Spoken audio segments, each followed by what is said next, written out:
तुमच्यामध्ये किंतु परंतु काय एकदा आपण ठरवलं पाहिजे, संपलं. काय ते गोष्ट. म्हणून मी अंत्यविधीला सुद्धा बोललो होतो की आता आपली सगळ्याची जबाबदारी अक्षय दादा माग उभं राहण्याची आहे. आणि म्हणून शेवटी शिवाजीरावांच्या रूपानंच आपण त्यांना अक्षयदादांना आपण पाहतो.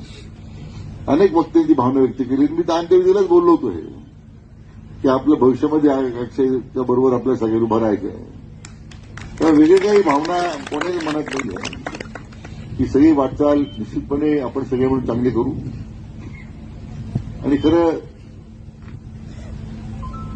शिवाजीरावांच्यावर प्रेम करा. आपण सगळे जे असंख्य कार्यकर्ते जमलेले आहात, आपल्या प्रत्येकाची भावना त्याच आहेत. आणि म्हणून मी पुन्हा एकदा आपल्या सर्वांच्या वतीने जिल्ह्याचे पालकमंत्री या नात्यानं स्वर्गीय शिवाजीरावांना अपूर्ण श्रद्धांजली अर्पण करतो. परमेश्वराने या लोकांमध्ये त्यांना उच्चतम स्थान द्यावं, जवळचं स्थान द्यावं अशी परमेश्वरचरणी प्रार्थना करतो.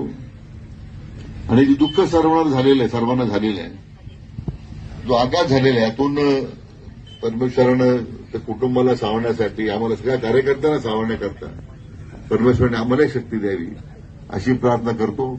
आपल्या सर्वांच्या वतीने त्यांना भावपूर्ण श्रद्धांजली अर्पण करतो. नमस्कार. यानंतर न्यूज अहिल्यानगर 24 तास. आम्ही बातमी नाही, सत्य दाखवतो.